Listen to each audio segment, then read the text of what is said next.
So I have to begin by thanking the organizers and all of those in Pisa for hosting this event. These are extraordinary times, and it's no small thing to have brought us all together like this. But of course, sadly, I'm not in Pisa, or as my background suggests, in Paris at the Sorbonne.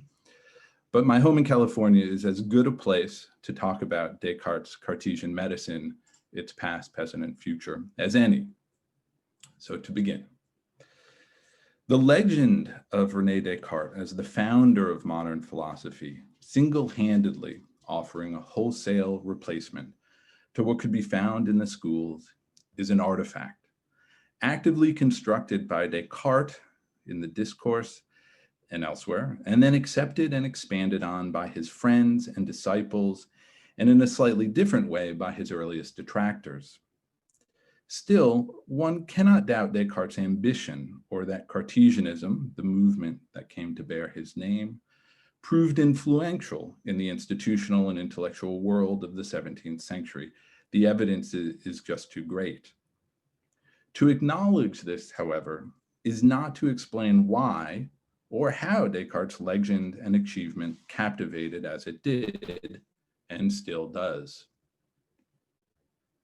As the historian Anne Blair rightly observes, it's not easy to explain the success of Cartesianism. And indeed, in a very different context, Anne Harrington tells us something important about Descartes' reception. For his importance to the history of mind-body medicine is less as a real philosopher and more as a symbol of modern errors, a foil against which modern champions express their nostalgia for a fantasized pre-modern past. Among the many contentious views meant to explain the success of Cartesianism, there is, I believe, a shared presumption that Descartes is something other than a medical philosopher. In other words, Cartesianism is thought to be a philosophical or scientific, or better, natural philosophical movement, but not necessarily a medical one. Thus, just as Blair does not consider Descartes' success a possible byproduct of his medical views, and Harrington assumes Descartes' relationship to medicine is largely incidental, historians of medicine, science, and philosophy, working separately, continue by and large to overlook the decisive role of medicine in Descartes' project and the ways in which expectations of practical benefits, including especially those in medicine, influenced the legend of Descartes and Cartesianism.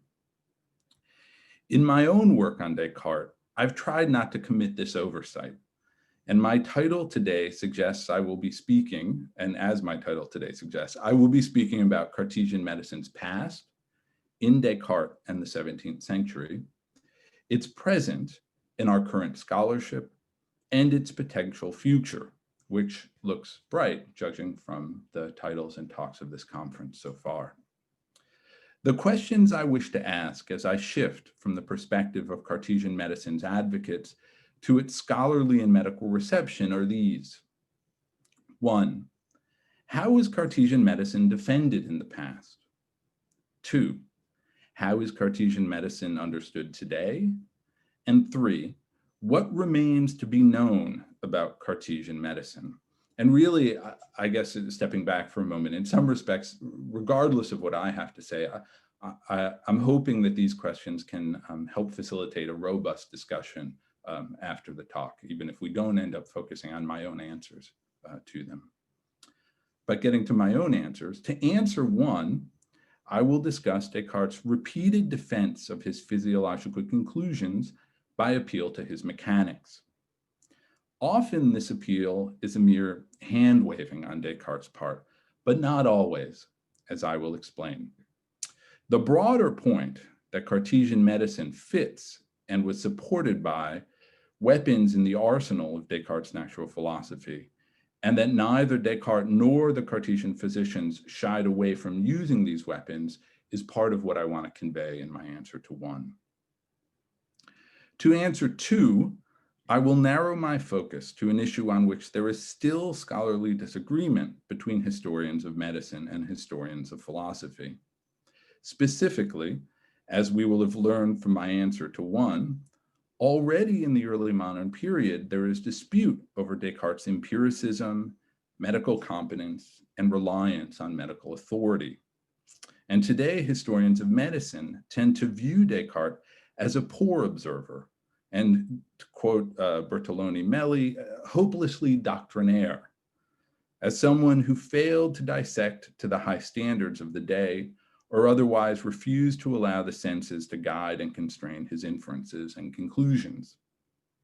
Historians of philosophy take a more positive view, as Annie expressed yesterday. And honestly, for my part, I believe the truth lies somewhere in between. But in part 2 of my talk, I'll suggest we're better served to consider the shifting conceptual frameworks impacting observational evidence itself in the early modern period, as we interpret Descartes and Cartesian medicine. Indeed, conceptual frameworks are important to consider, if for no other reason than because no single piece of evidence was decisive for or against Cartesian medicine. And many questions about the supposed evidence could not be tested until after the invention of the microscope and its wide use, something that happened after Descartes' death. Which brings me finally to 3, and the future of Cartesian medicine. In the final part of the talk, I'll offer my admittedly biased assessment of 2 areas that remain especially untouched by scholars, leaving aside the questions that still swirl around Descartes' own texts and the authors he likely relied upon. The first area that seems to me to hold great promise relates to the spread of Cartesian medicine and the need to understand its success in spite of its failings. We can still expect to find new information in the archives of universities and scientific societies, among student notes, from the spread of manuscripts, and from lecture notes throughout Europe. I'll cite the example of Louis de la Forge as my brief case study here. The second area I hope to learn more about in the future relates to Descartes himself and the already much discussed issues of his metaphysics and epistemology, even ethics, which I believe stand to benefit from more attention to the history of medicine and medicine's role in the intellectual and institutional economy of the early modern period. So, part 1, Cartesian medicine's past. Descartes spent more than 20 years developing his views in medical theory and practice. That is, in anatomy and physiology on the one hand, and preserving and restoring health on the other. This fact lies in plain sight for those of us willing to look. So I won't be reading all of these passages, because probably one on each of the next few slides. So in January of 1630, for example, Descartes writes to Mersenne, "I am distressed over your erysipelas and over the illness of M. I beg you to preserve yourself, at least until I shall know whether there is a way to find a medicine founded on infallible demonstrations, which is what I now seek."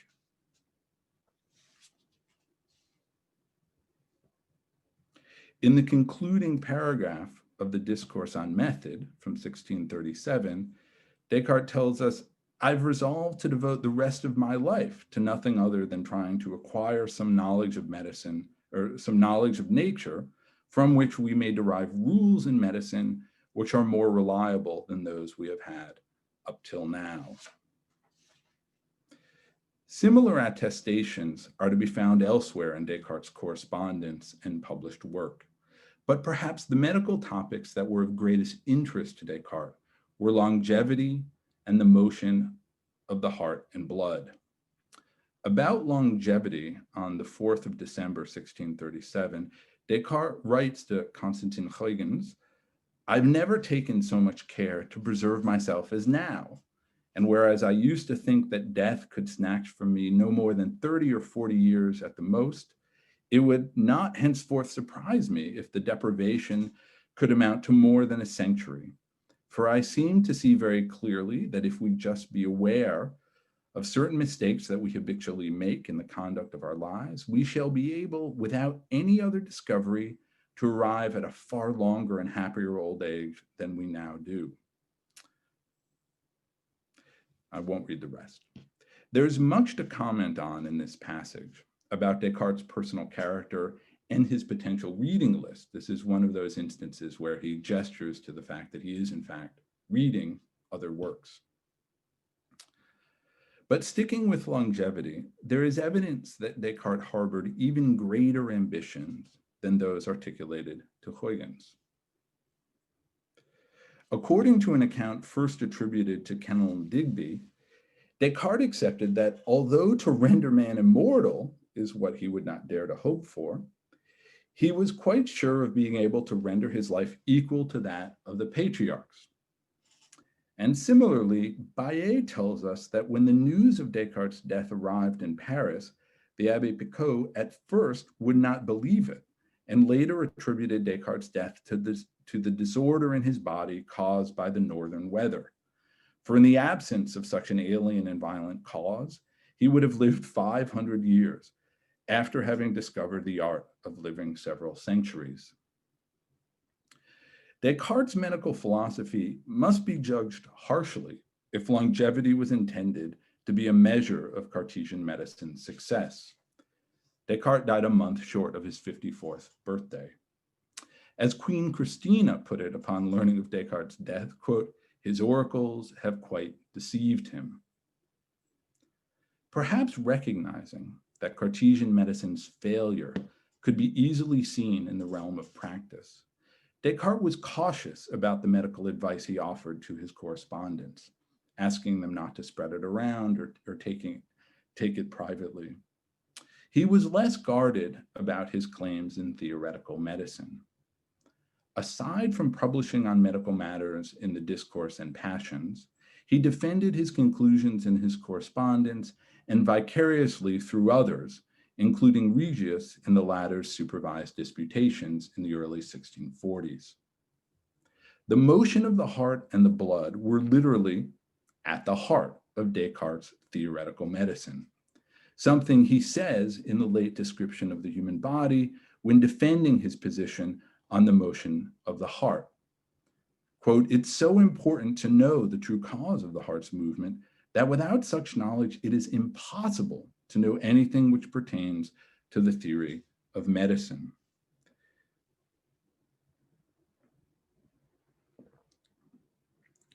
Standing against Descartes' cardiocentrism, at least in his own mind and in the mind of his early followers, was ignorance of two things: anatomy and mechanics. You need both because together they will tell you how matter is arranged, or at least some of the complex possibilities of arrangement, and then what matter so arranged can and cannot do. For purposes of time, I won't read this passage here. The appeal to anatomy and mechanics formed part of a general defense of Cartesian medicine, but in some cases, it rings more like an impatient attempt to dismiss well-founded objections. Here is one such case from 1641. Writing to Regius, Descartes says, "Sylvius's objections do not seem to me to be of any great importance, and they testify to nothing other than that he has an insufficient understanding of mechanics. However, I want you to respond more gently to him." Franciscus Sylvius, who had been performing anatomical experiments at the time and already was making a name for himself as a teacher and advocate for Harvey's view of the circulation, as well as Harvey's view about the timing of cardiac motion and the pulse of the arteries, Sylvius was no simpleton. In later years and after Descartes' death, Sylvius would take the opportunity to continue fighting some of the old battles from the 1640s. Descartes, trusting more in the laws of his own mechanics rather than in his external senses, suspected and judged that the ventricles of the heart and the arteries were dilated and contracted simultaneously.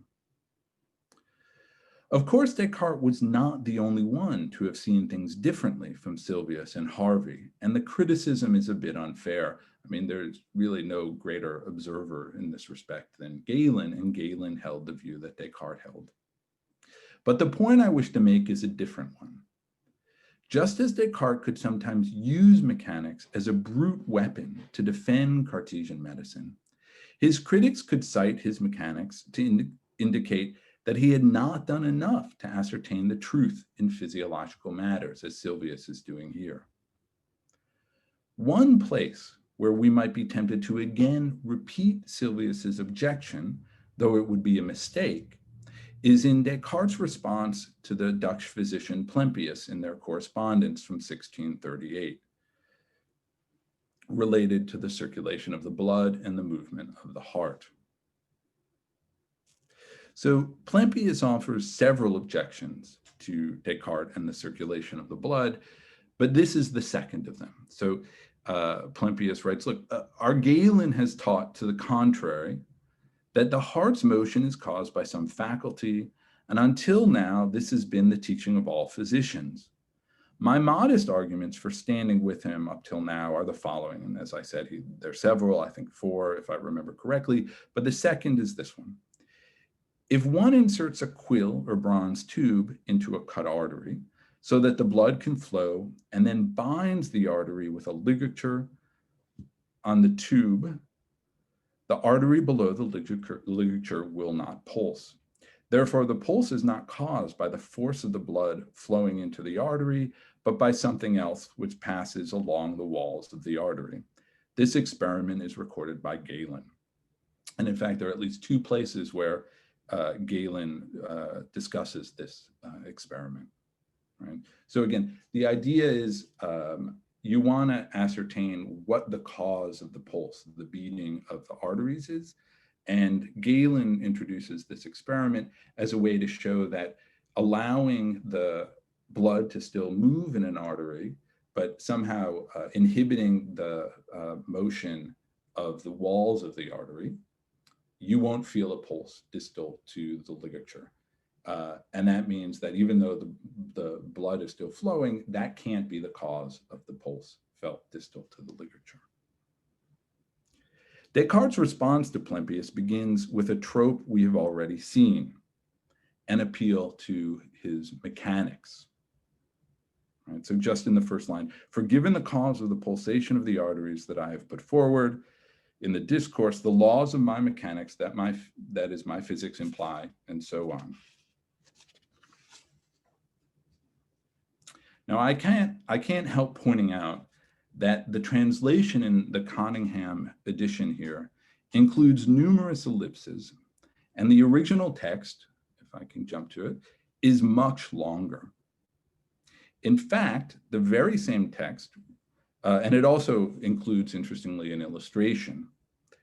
In fact, the very same text, when it is published separately by Plempius, Bevervikis, also publishing it in 1644, later in Descartes' correspondence by Clesselier, and so on, includes a different illustration each time. And as a blurb to Mattia, he and I are currently at work or in the process of writing about these separate images. Okay.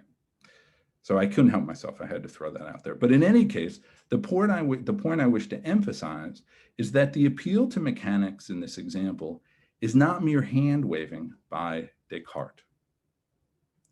He is describing the relationship between the speed of a continuous fluid as it moves through a container to the lateral pressure it exerts as it moves from a wider to a narrower container. As blood speed increases as it moves through the narrower reed, it exerts more pressure on the walls of the reed, but this does not impact the arterial wall because of the presence of the reed. Moving from the reed back to the larger vessel of the artery, the blood speed is reduced, and so too the lateral pressure. Thus, no pulse will be felt distal to the reed. Ergo, Galen is correct, and we can understand why, according to Descartes' mechanics, right? So here's the idea. The blood is flowing and there's lateral pressure caused by the speed of its motion. Once the ligature and the reed are introduced, at that point within the reed, the speed of the blood increases. It kind of has to crowd its way through and move quickly because it's a continuous fluid. And Descartes says the lateral pressure, the pushing on the walls of the artery, will also increase inside the reed, but it will be inhibited from being felt or prevented from being felt by the presence of the reed. Then, as the blood moves out of the reed into the vessel again, into the artery, the speed will decrease, and so too will the lateral pressure. And that's why you won't feel anything distal to F. So stepping back, it turns out that if we were to perform this experiment, we would likely find a different result. There is a slight pulse that can be felt distal to the reed, but that's neither here nor there. Rather, the point I want to emphasize is that Descartes' mechanics is deployed here with real effect in this case. And indeed, as John Schuster pointed out to me, the mechanical principles involved relating speed of particle flow to lateral pressure and crowding also appear in Descartes' moon and tide theory in Le Monde, and later in the principles, right? So famously, Descartes has this vertical view of the motion of the Earth and the subtle matter around it, and there's the moon at B. This is complicated, so I'm not going to read this and go through it in great detail, but what I want to do is basically what I just did in discussing the case of the repetition of Galen's experiment, right? So the subtle matter is moving in a circle around the Earth, and at one point it has to squeeze between the moon and the Earth, right? So it's there that its speed will increase, the subtle matter, and as a result, that increase in speed will produce lateral pressure pushing against both the moon and the Earth. The result is that we have a squeezing of the atmosphere, and that's 6-2. So instead of a circular atmosphere, you might imagine, and then the tides or the water of the Earth being completely sort of consistent all the way around, there's a squeezing and there's an oval created. So I've used the image from the principles as opposed to the one published in Le Monde because it better expresses that oval that's created. And if you're interested, the reason there's a flattening at 4,8 is because the Earth is solid, and as it is also pushed down, in this case in the image, toward D, there's a narrowing between 8 and D as well. So there's a narrow passage for the subtle matter, north and south. To conclude this part of my talk, what should we make of Descartes' appeals to his mechanics when defending his physiological views or his theory of the tides? Unity of explanation seems to be a value in favor of Descartes' position. He can explain the tides, and he can explain the lack of a distal pulse when a reed is inserted into the arteries using the same principles. So we could consider his mechanism, we should rather, consider his mechanism vindicated. That's part of the idea, I think, in Descartes. At least this seems to be his position. Returning to Sylvius then, should we agree perhaps that Descartes was simply wrong about his mechanics, but not wrong as Sylvius accused him of being, because he used mechanics in order to avoid the hard work of seeking the truth through the use of the senses? So it just locates Descartes' error in his mechanics, not in his unwillingness to engage in careful observational practice.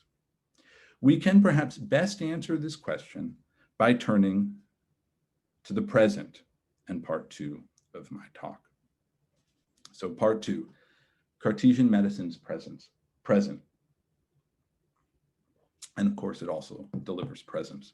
Okay, the dispute between Descartes and Sylvius and the subsequent judgment of anatomists such as Steno and Malpighi regarding Descartes' many errors has led historians of medicine in particular to take a negative view of Descartes' physiological claims. To them, he is the same speculative philosopher that members of the Royal Society in the 17th century find and judge Descartes to be. So here's another example from Bartholin. Descartes played a key role in setting the agenda for a mechanistic anatomy during putting forward a plethora of hypothetical structures and modes of operations. As Evan Ragland, among others, has recently argued, Descartes was seen by his anatomically savvy contemporaries and immediate successors as hopelessly doctrinaire, especially with regard to his defective understanding of the heartbeat and arterial pulse, and with vivisection more broadly.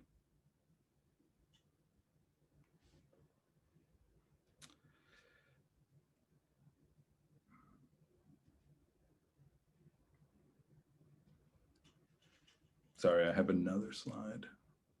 This is the one I wanted to go to. And here's Evan Ragland writing on the matter. Now, I have a great deal of respect for both Bartholin and Ragland, and I have learned a great deal from both of them.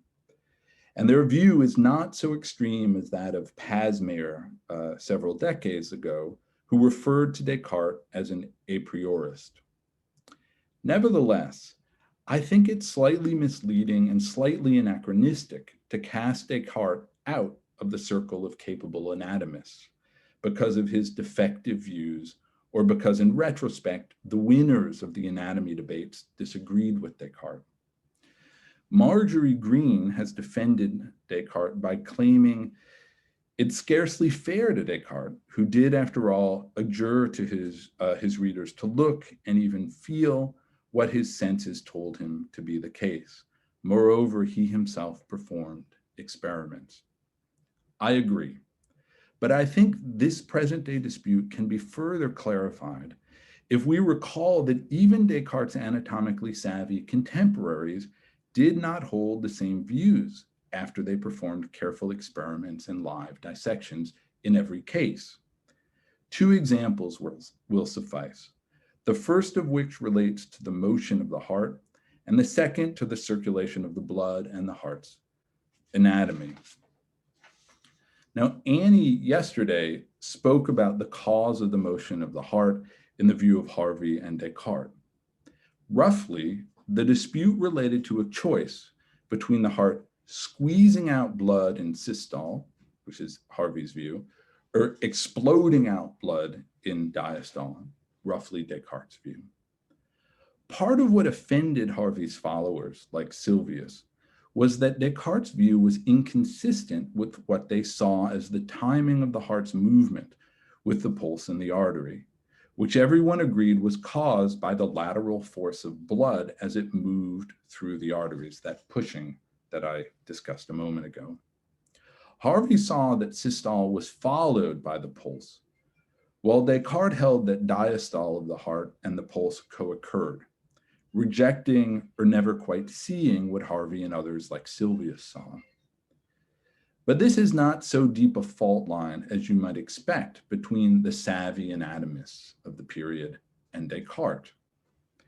Take the example of George Ent, one of Harvey's most dogged defenders, and the person responsible for getting Harvey to publish his views on generation, also the conduit for Harvey's views to many in the Netherlands, including Isaac Beekman. You would expect Ent to share Harvey's view of the movement of the heart. He does not, at least not in 1641. His view is that of a Cartesian physician. The heart expands by virtue of an explosion of the blood. Right? So he says here quite clearly, I shall offer no support to Harvey, and then the account he gives is similar to the one we find in Descartes and among the Cartesians. But that's only one example, and I promised another. The other comes from Bartholinius, so I'm going to go with his Latin name. So one of the obstacles to Harvey's view of the circulation had always been a different answer to the question of how blood found its way into the arteries from the veins. So if the background assumption is that the blood is produced in the liver and then passed into the veins and then drawn throughout the rest of the body, there had been this long-standing dispute that Galen initially entered into about why the blood finds its way, or how the blood finds its way into the arteries. And the view typically offered, though not universally, there are other accounts of how the blood finds its way into the arteries, was that there is a gap in the interventricular septum, so the septum in the heart, and through holes or pores in the heart, the blood will move from the right ventricle, which contains venous blood, to the left ventricle, which contains pneuma or air, and that mixture produces arterial blood. Right? So there has to be a way for the two, the veins and the arteries to interact, an anastomosis, and that occurs in the heart. If you reject such a view, that is, if you don't find there to be a gap in the intraventricular septum, the question remains then, how does the blood move from the veins to the arteries? And one way to understand Harvey's work is as offering, picking up on the suggestions of some others, but offering an account of that, and that's what the circulation gives us. But in the background then is this view whether or not there are indeed holes in the intraventricular septum. So Bartholin, who becomes a clear advocate of the circulation of the blood, right? So again, someone who you would expect to hold a view similar to Harvey's here, or a view like those of the savvy anatomists, in fact doesn't hold that view.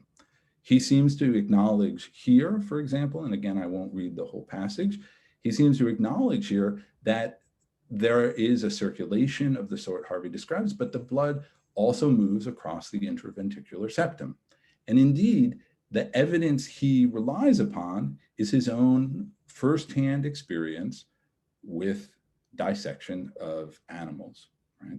So he says here that he has seen holes in the intraventricular septum in some cases, and in one case in particular, a hole large enough to admit a pea. So what does this mean? Well, I was suggesting that it's not so easy to create a deep fault line between the followers of Descartes and the followers of Harvey that allows us to see only one of those two groups as anatomically savvy. I just think it's a bit messier than that.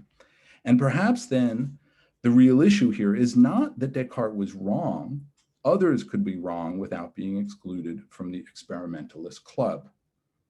Perhaps Descartes was wrong for the wrong reason. He did not bother to look, as opposed to looking and then being mistaken. Perhaps that's Ent's error and Bartholinius's. But this can't be it, I don't think, because Descartes did bother to look. Perhaps then it's that Descartes was not just wrong here and there, but that he was wrong about so much. But if Descartes was wrong about more of the details than either Sylvius or Ent or Harvey, it was not just for being less skilled at observation. It was because Descartes also adopted views long held among physicians that Harvey and others like him would reject, including about the timing of the heartbeat and the pulse. This raises challenging questions for the historian about how to characterize the relative novelty and commitment to tradition in Descartes and his contemporaries, specifically Descartes as compared to Harvey and those in his school. But it certainly doesn't follow that Descartes should be characterized as a mere philosopher or as someone promoting a mechanical program without regard for anatomical details, as some historians of medicine would have us believe. Such judgments coincide with the judgment of those 17th century anatomists we now look upon as harbingers of truth.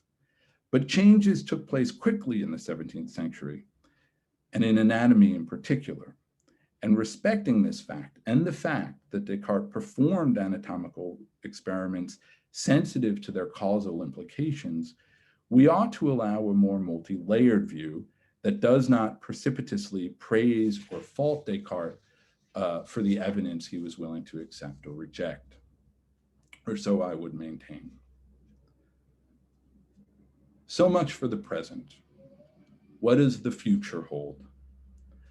I promised 2 suggestions for where we might look to learn more about Cartesian medicine and to understand its success. My first suggestion, as I've already indicated in my lengthy introduction, is that we look at archives. The simple fact is that when a complicated project like Descartes appears, choices of what to accept and what to reject have to be made. And for the master's view to spread, there must be disciples, right? So you can't just take it over wholesale. There have to be choices in the reception of a figure like Descartes. And there can't just be leading figures who pontificate on high. There have to be foot soldiers, as it were, to spread the ideas more broadly. In Descartes' case, interpretations were offered about topics big and small, the nature of body, of mind, of force, how to talk about causation, the very meaning of idea, the relevance of experimentation, and so on. Louis de Laforge's extensive commentary on the French edition of the Treatise on Man in 1664 made several choices in this regard. And these choices were further cemented in Laforge's Treatise on the Human Mind, a work that he even refers to repeatedly in the commentary on the Treatise on Man. It had been thought that Laforge's latter work, was only translated into English in the 20th century, so that its influence was felt almost entirely among French readers and perhaps those who were willing to read a later Latin translation.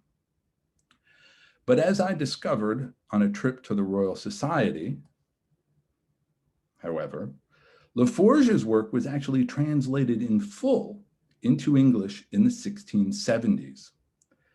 The full-length manuscript is by any measure a clean copy and belongs to the library of the English experimentalist Robert Hooke.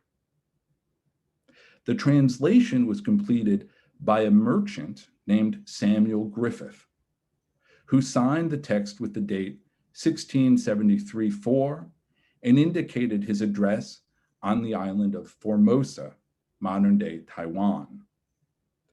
The manuscript translation joins Cordemois's 2 treatises from 1668 and 1670, and Francois Bale's The General System of the Cartesian Philosophy in 1670, as the earliest instances of first-generation Cartesians making their way to England. Bale and Laforge were both physicians, Cartesian physicians at that. There are many questions to ask about the Laforge manuscript, a subject I'm working on currently. Was the translation specifically commissioned by Hooke? And if so, for what purpose? Are there any additional references to de Laforge or Samuel Griffith at the Royal Society? What else can we learn about Griffith's identity and background? And so on.